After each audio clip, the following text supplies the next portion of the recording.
야고보서 우리 10번째 강해를 이어가겠습니다. 지난 9월 30일 9번째 할 때 믿음과 행함이라고 제목을 정하고 행함이 있는 믿음, 행함이 있는 믿음 해서 우리가 9번 말씀을 전했습니다. 바울 사도는 이 믿음으로 의롭다함을 받는다고 했고요. 또 야고보 사도는 행함으로 의롭다 하심을 받는다. 이렇게 이야기를 했습니다. 그래서 어떻게 보면 이 두 성경 구절이 꼭 충돌하는 게 아니냐 이렇게 생각을 하고 또 그렇게 물어보는 사람들도 있습니다. 그런데 이것은 충돌을 하는 것이 아니고요, 서로 짝이 되는 것입니다. 모든 하나님의 말씀은 성령의 감동으로 기록된 줄로 믿습니다. 그러면 그렇게 말씀하고 계시잖아요. 그리고 이 기록된 하나님의 말씀, 영감으로 기록되어 있기 때문에 이 성경 66권이 다 통일성을 이루고 있고 서로 짝을 이루고 있는 거예요. 서로 상충이 돼서 모순이 있는 그런 게 아니라는 말씀이죠. 어떻게 우리가 구원 문제에 있어서 이 믿음과 행함의 관계를 바르게 이해해야 하는가? 이거는 너무나 중요한 것입니다. 한쪽 면만을 강조해서 균형을 잃어버릴 수도 있고, 더 심하면 변질된 복음을 만들 수도 있기 때문에 우리의 구원에 있어서 믿음과 행함의 관계, 이것을 잘 이해해야 된다는 거예요. 여러분, 구원은 분명히 믿음으로 받습니다. 아멘이시죠? 예, 믿음으로 받아요. 에베소 2장 8절 9절 너희가 그 은혜를 인하여, 하나님의 은혜를 인하여 믿음으로 말미암아 구원을 얻었나니 이것이 너희에게서 난 것이 아니요 하나님의 선물이라 그랬어요. 행위에서 난 것이 아니다라고 그 다음 절에 분명히 강조해서 또 말씀하고 있습니다.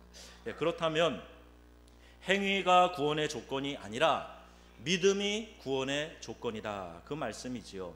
그런데 그 믿음이 구원을 받는 참된 믿음인지 아니면 지식적인 동의나 현세적인 일시적인 그런 믿음인지 구별하는 그 기준은 행함에 있다는 거예요.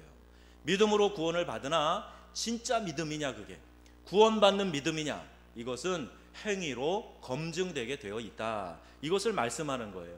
진짜인지 가짜인지 행위를 통해서 알 수 있다, 이 말씀입니다.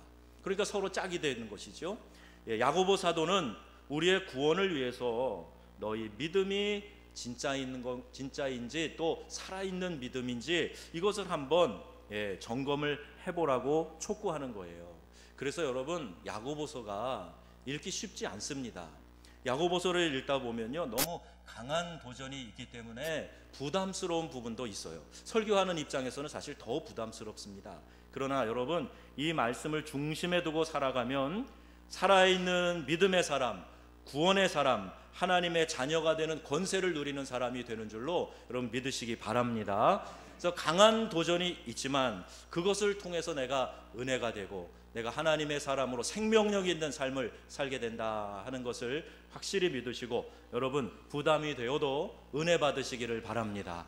야고보서 읽을 때 이 말씀이 내게 은혜가 된다, 이 말씀대로 살아야 되겠다, 이런 마음에 강한 도전이 일어나면 여러분 심령이 살아있는 거예요. 내가 하나님 말씀대로 살지 못해 조금 마음에 부담이 되었는데, 그래 내가 이 말씀대로 살아야 되겠다, 이런 마음의 결단이 일어나면 생명력 있는 그런 믿음의 자리로 계속해서 여러분들이 성장해 나가는 그런 신호라는 겁니다. 자, 오늘은 행동하는 신학 10번째, 말이 인생을 열어간다, 이 제목으로 말씀을 전하려고 합니다. 여러분 한번 따라해 주시겠습니까? 말이 인생을 열어간다. 우리의 언어 생활에 대한 말씀을 드리려고 하는 것입니다. 제가 새해 첫 달에는 꼭 이 주제로, 우리의 언어 생활에 대한 주제로 설교를 합니다. 우리의 말에는요, 보이지 않는 힘이 있습니다. 우리 영상을 한번 같이 보고 이 영상을 보고 계속 말씀을 이어가려고 합니다. 한번 보여주시겠어요? MBC 방송국에서 아나운서들을 대상으로 해서 직접 실험한 내용이에요. 한번 켜주세요. 조금 어둡게 해주세요. 그렇죠? 소리.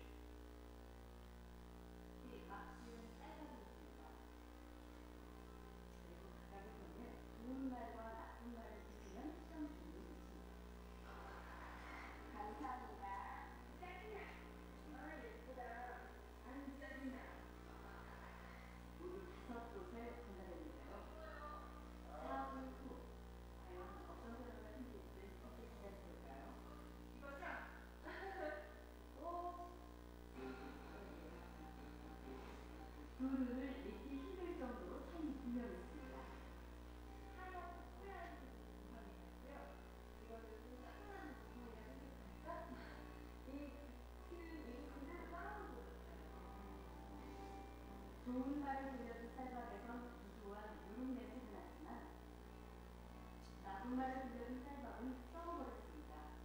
대체 어떻게 했길래 이런 차이가 난 걸까요?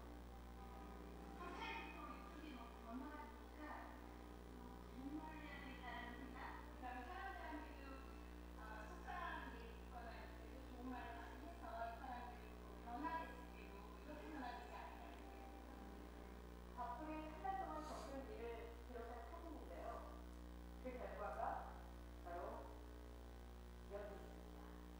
아주 좋은 말과 나쁜 말을 들려줬을 뿐인데 보시죠. 이렇게 색깔이 확연하게 구분될 정도로 다르게 변해버렸습니다. 이게 만약 닭불이 아니고 우리의 가족이나 친구 혹은 직장 동료였다면 어땠을까요? 건강한 서로가 밝은 에너지를 보내주는 말의 힘을 우리가 깨닫게 됩니다. 예, 짧게 만들어서 편집되었는데요. 저 전체 영상을 보면 마지막에 아나운서가 했던 말이 참 인상적입니다. 우리는 배설의 말을 하지 말고 배려의 말을 해야 된다. 자, 이런 말을 했어요. 배설의 말이라는 좀 자극적인 표현을 했는데 내 감정을 그냥 여과 없이 쏟아내는 그런 말 하지 말고 다른 사람을 배려하는 말을 해야 된다. 이런 의미 있는 이야기를 했습니다. 사진 한번 또 띄워주세요. 이건 과학을 실험한 내용인데요. 컵에다가 똑같은 조건에서 양파 2개를 키우는 거였어요. 한쪽에는 짜증, 나쁜 말, 저주, 욕설을 계속 퍼붓는 거예요. 그리고 한쪽에는 칭찬을 해주고 사랑한다고 하고 예쁘다고 하고 그렇게 한 겁니다. 동일한 온도와 동일한 조건이었는데 보시는 것처럼 한 3, 4주 지나고 나니까 저주와 욕설을 퍼부은 그 양파는 이 썩어 문드러질 놈아 그런 양파는 진짜 저렇게 썩어버렸고요.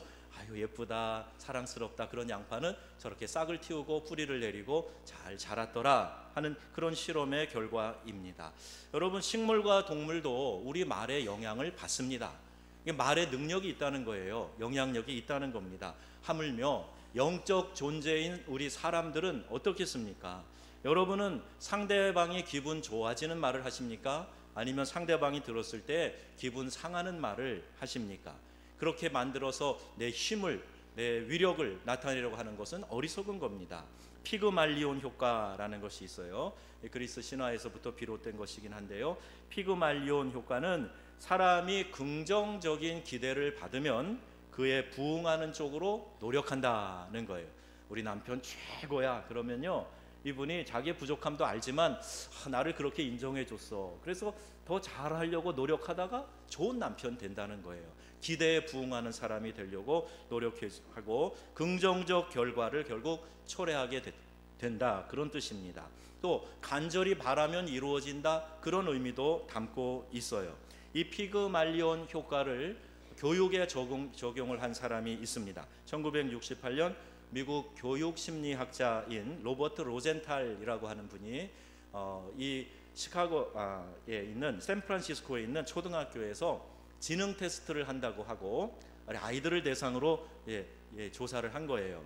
그건 일반적인 지능 테스트에 불과했습니다. 그런데 결과를 이야기하면서 선생님들에게 20%의 아이들의 이름을 명단을 적어가지고 이 아이들은 분명히 성적이 향상될 것이고 이 아이들은 앞으로 크게 될 좋은 가능성이 있는 아이들입니다. 이렇게 명단을 줬어요. 그리고 나서 선생님들은 그 아이들을 좀 달리 보기 시작한 겁니다. 특별한 사랑과 관심으로 또 격려하면서 그 아이들을 지켜보고 가르쳤고 또 그 아이들 자신들도 내가 선생님의 이런 관심과 사랑을 받고 있구나 하는 걸 생각하면서 기대에 부응하기 위해 열심히 노력했다는 거예요. 그로부터 8개월이 지났습니다. 정말 이 아이들은요 성적이 막 향상이 되었고 누가 봐도 모범적인 그런 아이들로 바뀌어져 있더라 하는 거예요. 자, 그래서 이 교육의 효과를 발표하면서 로젠탈 효과, 피그말리온의 이론을 실험한 로젠탈 효과라고도 그렇게 이야기를 합니다. 야고보 사도는 우리의 삶에 있어서 행함이 없는 신앙, 이것은 죽은 신앙이다 이렇게 말하면서 그 행함과 우리의 말, 우리의 혀 이것을 연결하여서 언어 생활을 통해 진짜 믿음을 좀 너네들이 점검하도록 하라 이렇게 가르쳐주고 있는 겁니다. 야고보 사도는 말이 얼마나 중요한지 이것을 알고 있기 때문에 이 본문뿐만이 아니라 여러 번 반복해서 말씀하고 있어요. 야고보 1장 9절에도 나오고요. 26절에는 혀를 제갈 물리라 이런 말씀도 나오고 2장 12절, 4장 11절 서로 비방하지 말라 5장 12절 계속 반복해서 말의 중요성을 언급하고 있습니다. 또 오늘 본문에는 나쁜 말의 위험성에 대해서도 말씀하는데 배의 키, 큰 배에 달려있는 배를 방향을 조절하는 그 키에 대한 이야기도 하고 작은 불이 온 산을 불태울 수 있다 그 이야기도 하고 있습니다. 작은 지체인 혀가 우리의 인생을 그렇게 불사를 수 있는 그런 폐해를 줄 수도 있다는 그런 경고의 말씀도 기록되어져 있습니다. 자, 이제 오늘 본문을 살펴보겠습니다. 1절 말씀 보면 내 형제들아 이렇게 시작하고 있어요. 그러니까 이 야고보서는 불신자들을 향해 보내는 편지가 아니고요, 믿는 형제 자매들에게 보내는 편지입니다. 예수 믿는 사람들을 두고 교훈하는 거예요. 뭐라고 말씀합니까? 선생이 많이 되지 말라 이렇게 말하고 있어요. 왜냐하면요, 가르치는 우리가 더 큰 심판을 받기 때문이다. 자, 이렇게 말씀하고 있습니다. 이 말씀을 가르치는 자가 되지 말아라. 우리 교회도 교사분들이 많이 계시고 또 교사 임용고시 준비하는 분도 있잖아요. 그 선생님 되지 말라 그런 의미로 해석하는 것이 아니라 말씀을 가르칠 때 이 가르치는 사람이 더 큰 책임이 있고 또 더 나아가서는 하나님 앞에서 심판을 받게 되고 가르치려고 하다 보면 더 많은 말을 하게 되니 말을 할 때 더 주의하라 이런 말씀이에요. 성경에는 가르쳐 지키게 하라고 분명히 말씀하고 있어요. 모든 족속을 제자 삼아 가르쳐 지키게 하라. 또 사도 바울도 내가 복음을 전하지 아니하면 내게 화가 있을 것임이라 이렇게 고백할 정도로 복음을 전하고 그것을 가르치는 것에 대하여서 중요성을 이야기하고 있습니다. 우리는 복음을 누릴 뿐만이 아니라 반드시 복음을 전하고 또 가르치는 삶을 살아야 됩니다. 그러니 교사가 되지 말라 그런 뜻이 아니고 교사의 책임이 그만큼 크다 하는 것을 강조해서 말씀하고 있는 거예요. 가르치는 사람은 많은 사람에게 그만큼 영향력을 끼치기 때문입니다. 가르치려면 말도 많이 해야 되기 때문에 더더욱 그렇지요. 혀는요 가장 큰 무기입니다. 혀의 파괴력만이 아니라 이 혀는 살리는 힘도 큰 힘을 가지고 있어요. 목회를 하다 보면 종종 상담을 해줘야 될 때가 있는데 상담을 통해서 마음의 깊은 침체와 갈등에 빠진 성도가 힘을 얻으면 그보다 더 큰 보람이 없어요. 이야기를 할 때는 깊은 절망 속에서 한숨이 그냥 땅이 꺼지도록 한숨을 쉬고 살기 싫다 그러고 막 그 마음이 불안해하고 그러는데 이야기를 나누는 동안에 마음이 평정을 찾고 그래 목사님 제가 이렇게 한번 해봐야 되겠어요. 제 마음에 그래도 이런 용기도 생기네요. 맞아요. 이런 깨달음도 드네요. 그리고 일어나는 사람을 보면요 이 마음이 정말 기쁘고 좋아요. 정말 하나님의 은혜로 한 사람이 일어나는데 주의 말씀이 이렇게 사용이 되는구나 생각을 하면 벅찬 감동이 있고 큰 보람이 있습니다. 반면에 우리 신학교에서 가르칠 때 어떤 학생들은 배우려는 의지보다 이 라이센스, 자격증, 전도사 자격증 이걸 따는 것에 그냥 만족하려고 하는 그런 모습을 보면 참 안타깝습니다. 하나님 앞에 독대하면서 사명을 분명히 하는 이 몸부림이 있어야 하는데 또 이 기간에 철저히 전문성과 영성을 키워가야 되는데 이 부분에 대해서 별로 관심을 갖지 않는 그런 모습을 보면 안타까운 마음도 들어요. 안수받은 공인된 사역자뿐만이 아닙니다. 여러분 교회학교 교사, 목장의 목자들은 가르치고 양육하는 사역자들이에요. 그런 여러분들도 기도 많이 하시고 또 말씀을 가까이 하셔서 성장이 여러분 안에 일어나기를 주의 이름으로 축원합니다. 그런 마음의 성장이 우리 안에서 일어나야 돼요. 이 말로 하나님의 말씀으로 우리의 삶 가운데 그런 역사들을 만들어 가게 된다는 겁니다. 여러분 우리가 하는 말로 심판을 받는다는 것을 아십니까?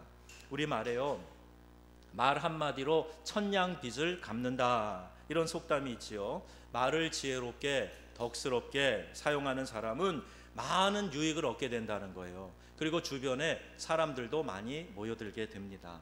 동시에 우리가 한 말로 하나님 앞에서 심판을 받는다 하는 것도 알아야 돼요. 마태복음 12장 36절 7절 보시면 내가 너희에게 이르노니 사람이 무슨 무익한 말을 하든지 심판 날에 이에 대하여 신문을 받으리니 내 말로 의롭다 함을 받고 내 말로 정죄함을 받으리라.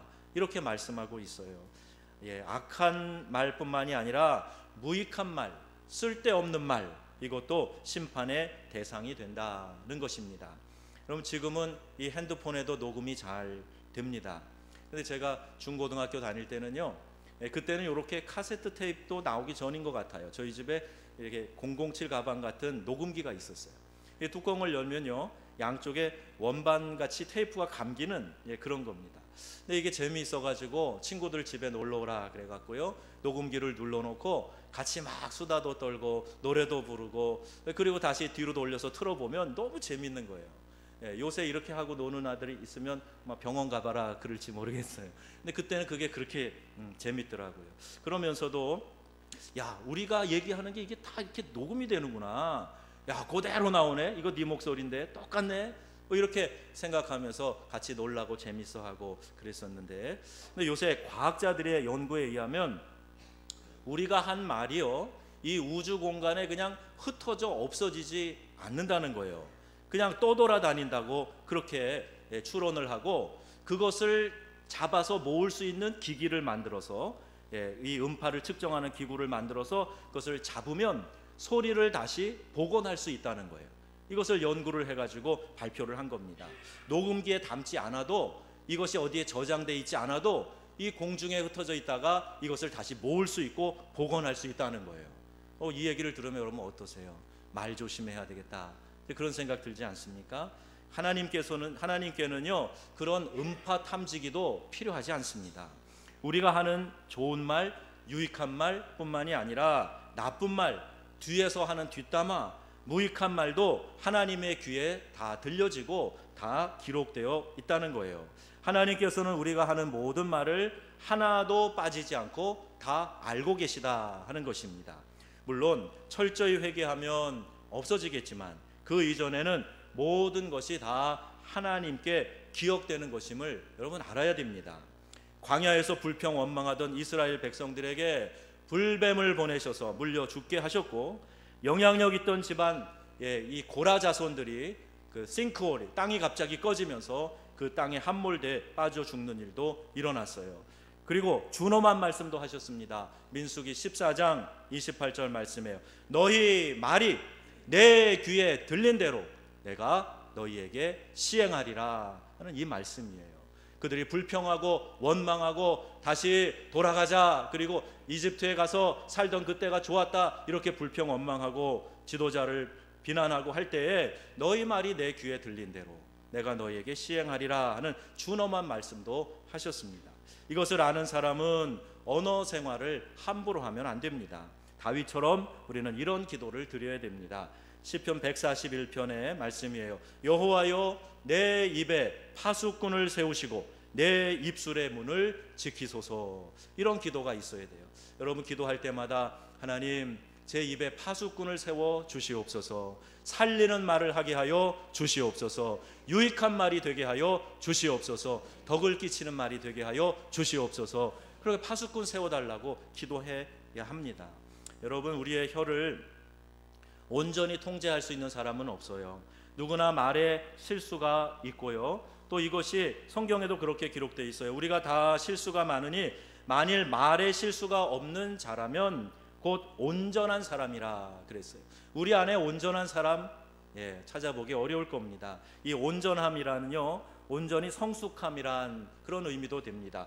텔레이오스라는 단어인데 완전히 성숙했다, 이렇게 말하기 어려운 것처럼 우리의 언어도 완전하지 않아요. 나는 바른 말만 합니다. 아니요, 그런 사람 아무도 없어요. 우리의 말에는 다 실수가 있고 때론 무익한 말도 하게 되고 정죄하는 말도 하게 되고 쓸데없는 말도 하게 되어 있습니다. 그래서 우리를 혀를 온전히 통제할 수 있는 사람이라면 그 온 몸도 다, 모든 기능도 다 통제할 수 있을 정도로 그만큼 완전한 것이다, 이렇게 말씀하는 거예요. 그만큼 혀를 통제하는 것이 어렵다는 뜻입니다. 대구 동신교회 목회하는 권성수 목사님이 재미있는 표현을 하셨어요. 하나님께서요, 우리의 혀를 잘 사용하라고 혀를 이중 감옥 안에 가둬두셨다는 거예요. 그 이중 감옥이 뭐냐 하면 이 입술이 감옥 문이랍니다. 그리고 이 이빨이 감옥의 창살이래요. 그 속에다가 혀를 가둬두셔서 안전하게 보호하고 잘 통제하라는 그런 뜻이랍니다. 실로 우리의 혀가 엄청난 실수와 실패와 또 범죄를 저지르기 때문이에요.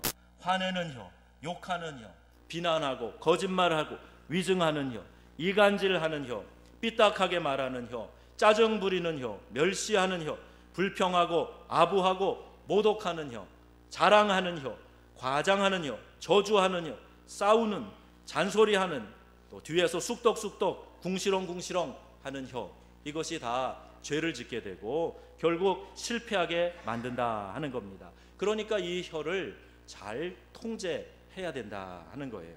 무속신앙의 뿌리가 깊은 이 나라에는요, 저주가 많이 있습니다. 우리 기독교 역사 불과 130년인데 우리 무속신앙, 샤머니즘의 역사는 3600년이 넘어요. 그러니까 우리의 정서 가운데 뿌리 깊이 이 무속신앙의 기본 정서인 저주, 증오, 이런 것들이 파고 들어와 있다는 거예요. 언어 생활을 보면 깜짝 놀랄 정도입니다. 제가 어렸을 때만 해도요, 사랑하는 자기 자식에게 싹시 노랗다, 빌어먹을 놈의 자식, 나가 죽어라 이놈아, 이런 저주의 말을 했어요. 망할 놈의 자식. 아니, 내 자식한테 말을 그렇게 했단 말이에요. 가까운 친구한테 욕설을 해대면서 그 친구와 오히려 내가 친하다, 이것을 과시하기 위해 욕지거리를 하는 그런 풍습들도 우리 가운데 많이 있었어요. 아니, 자식에게 그렇게 욕하는 게 참 안타까운데 그래도 조금 중화된 게 있다는 거예요. 그때는 이런 누런 코를 많이 흘렸잖아요. 그러니까 엄마가 치마폭으로 뭐 수건으로 코를 닦아주면서 흥해라 흥 그래가지고 조금 중화는 됐대요. 그런데 여전히 우리 말에 저주가 많아요. 여러분, 이것이 우리에게 버릇이 되면 안 됩니다. 성경은 분명하게 말씀하고 있어요. 우리의 입술이 축복된 입술이 돼야 되고 하나님의 나라를 이루고 하나님의 기쁨을 이루는 그런 입술이, 그런 말이 되어야 된다는 겁니다. 여러분, 우리 언어가 하나님의 은혜 가운데 우리의 인생을 활짝 열어가는 그런 언어가 될 수 있기를 주님의 이름으로 축원합니다. 혀가 이렇게 실수가 많고 죄를 많이 짓는 것은 왜 그런가? 혀는 우리의 마음과 생각의 출력 장치이기 때문에 그렇습니다. 컴퓨터 작업을 하면은요, 컴퓨터에다 입력했다가 그것이 이제 이렇게 인쇄물로 나오는 거, 이게 출력 장치, 프린터에서 출력하는 거예요. 우리의 마음과 우리의 생각, 이것이 출력되는 장치가 우리의 말이라는 거예요. 아이, 저 사람 말은 저렇게 하지만 마음은 안 그래. 아니에요. 그 마음이 그러니까, 그 생각이 그러니까 말이 그렇게 나오는 겁니다. 성경에 분명히 말씀하잖아요. 마태복음 15장 18절, 입에서 나오는 것들은 마음에서 나오나니 이것이야말로 사람을 더럽게 하느니라. 율법에 찌들어 있던 사람들이 뭘 먹어야 되느냐 갖고 다툴 때, 너네들 입으로 들어가는 게 너희를 더럽히는 게 아니야, 너네들 입에서 나오는 너의 말이 너희를 더럽히는 거야, 이렇게 말씀하고 있는 거예요. 마음의 생각이 입으로 나온다. 우리의 마음에 대한 하나님의 판단이 뭔 줄 아십니까? 만물보다 거짓되고 심히 부패한 것이 우리의 마음이라고 예레미야 17장에 말씀하고 있어요.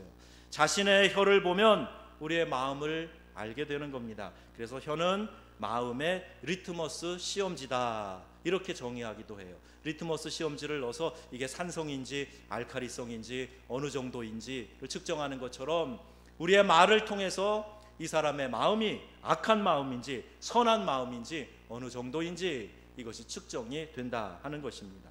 초대 교부 중에 저스틴이라는 분이 이런 말을 남겼어요. 의사는 환자의 혀를 보고 육신의 질병을 진단하고, 철학자는 사람의 혀를 보고 정신의 질병을 진단하고, 그리스도인은 혀를 보고 영혼의 질병을 진단한다 그랬어요. 어떤 말을 하느냐에 따라서 이 사람이 지금 어떤 영적인 병에 걸려 있느냐, 이것이 진단이 된다는 것입니다.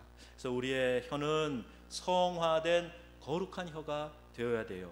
말로 폭탄을 떨어뜨리는 사람이 있어요. 내 말이 화근이 되어서 사람들을 낙심시키는 그런 사람들이 있어요. 또는 분쟁에 휩쓸리게 하는 그런 인물들이 있어요. 그래서는 안 됩니다.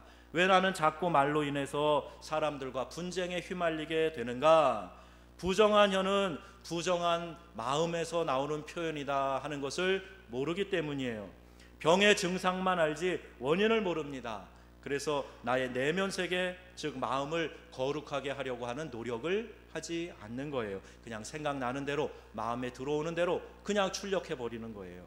우리가 혀를 잘 통제하려면 우리 이 마음이 예수님의 마음을 닮아야 될 줄로 믿습니다. 예수님의 마음을 닮아야 비로소 우리의 언어 생활이 정화되고 바른 말을 할 수 있게 되는 거예요. 거룩하신 주님을 묵상하고 그분의 말씀을 내 심령 가운데 가득 채워야 됩니다. 그래서 툭 건드리면 하나님의 말씀이 튀어나와야지. 인간의 생각이, 인간의 말이 튀어나오고, 아까 여러분 실험에서 본 것처럼 이렇게 짜증나, 그리고 저주하는 말, 욕설과 원망의 말, 불평의 말 튀어나오는 것은 내 마음이 아직 주의 말씀으로 성화되지 않았기 때문에, 예수님의 마음을 닮아가려고 노력하지 않기 때문에 자꾸 그런 일들이 일어나게 되는 겁니다. 거룩하신 주님을 묵상하고 그분의 말씀을 내 심령에 채우는 것, 이를 통해서 우리가 영적으로 더 건강해지고 성숙해질 수 있다 하는 것을 아시고, 우리의 마음의 창고에서 말이 나오기 때문에 이 마음을 예수님의 거룩하신 마음으로 바꾸어 주시옵소서. 내 마음을 거룩하게 하여 주시옵소서. 주의 능력으로 내 심령에 하나님의 귀한 은혜를 채워 주시옵소서. 이렇게 간절히 기도하세요. 그래야 우리가 미래를 열어가는, 행복한 인생을 열어가는 그런 축복의 말을 하게 되는 것입니다. 시편 기자가 고백합니다. 19편 14절이에요. 나의 반석이시오 나의 구속자이신 여호와여, 내 입의 말과 마음의 묵상이 주님 앞에 연락되기를 원하나이다. 이 기도입니다. 여러분 꼭 이 기도를 드리세요. 내 마음의 묵상, 내 마음의 묵상이, 내 마음에 품은 생각, 그리고 내 입에서 나오는 이 말, 이게 하나님 앞에 올려드려지기를 원합니다. 이것이 하나님께 예배가 되어지기를 원합니다. 이런 기도를 하라는 겁니다. 여러분, 예배는 이 한 시간 이렇게 모여있는 이 시간만이 예배가 아니에요.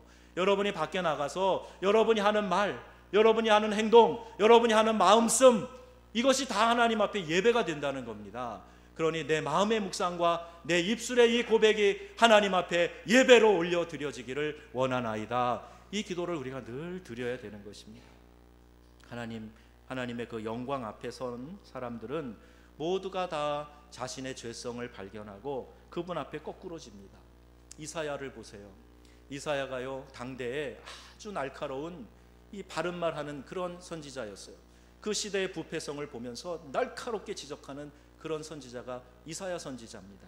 그런데 그가 성전에 들어갔을 때 하나님의 영광을 경험하는 거예요. 스랍들이 날면서 거룩하다 거룩하다 그 하나님의 영광을 찬양하고 있을 때, 그때 그가 하는 고백이에요. 화로다 나여 망하게 되었도다. 나는 입술이 부정한 사람이요 나는 입술이 부정한 백성 중에 거주하면서 만군의 여호와이신 왕을 배웠습니다 하더라. 나는 입술이 부정하다 그랬어요. 그 이전까지는 다른 사람에 대해서, 사회 현상에 대해서 날카롭게 지적하고 그렇게 쏟아놓던 사람이 하나님의 영광 앞에 직면하고 나니까 내 입술이 부정하다, 이렇게 고백하면서 제단 숯불로 그의 입술을 입에 대어 정결케 하는 그런 예식이 그 성전에서 벌어집니다. 여러분, 우리는 우리의 죄성을 깨닫지 못할 때 이렇게 내 자신이 아닌 다른 사람을 향하여 폭언을 하게 되어 있어요. 바울도 인간의 전적 타락과 부패를 설명하면서 이 혀의 부패성, 이것을 크게 부각시켜 말합니다. 로마서 3장 13절 말씀이에요. 그들의 목구멍은 열린 무덤이요 그 혀로는 속임을 일삼으며 그 입술에는 독사의 독이 있고 그 입에는 저주와 악독이 가득하고. 여러분, 이것은 어떤 특별한 나쁜 사람만 지칭해서 하는 얘기가 아니에요. 우리 모든 죄성을 가진 인간들이 다 들을 수 있는 이야기입니다. 우리가 주의하지 아니하면, 우리 안에 주의 말씀으로 주의 영으로 채우지 아니하면 우리도 언제든지 마치 열린 무덤처럼 우리의 입을 통해서 썩은 것들을 내놓을 수 있기 때문에 입술에 파수꾼을 세우고 주의 말씀으로, 주의 영으로 우리의 심령을 채워야 우리가 바른 언어 생활을 할 수 있게 된다는 이 말입니다. 여러분, 이제 우리의 마음이 예수님을 닮아야 비로소 우리의 혀를 통제할 수 있다 하는 것을 알고 주님 닮아 가시기에 힘쓰시는 여러분들 되시기를 주의 이름으로 축원합니다. 우리 기도실에 노란 십자가가 붙어 있어요. 예수님을 바라보자. 히브리서에 있는 말씀이 믿음의 주요 온전케 하시는 이인 예수를 바라보자, 이 말씀을 줄인 거예요.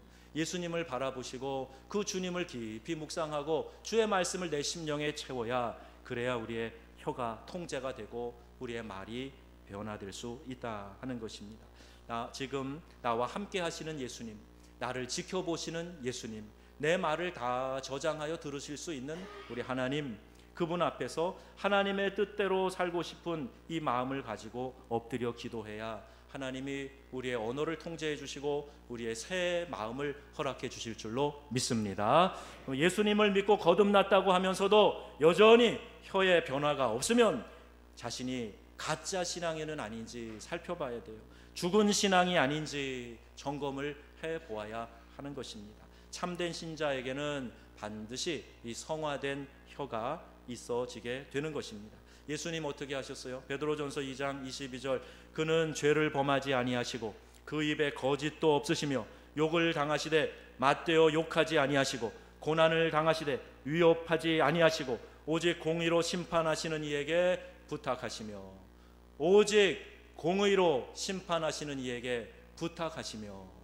예수님 대항하지 않으셨어요. 저항하지 않으셨어요. 그리고 욕하지 않으셨어요.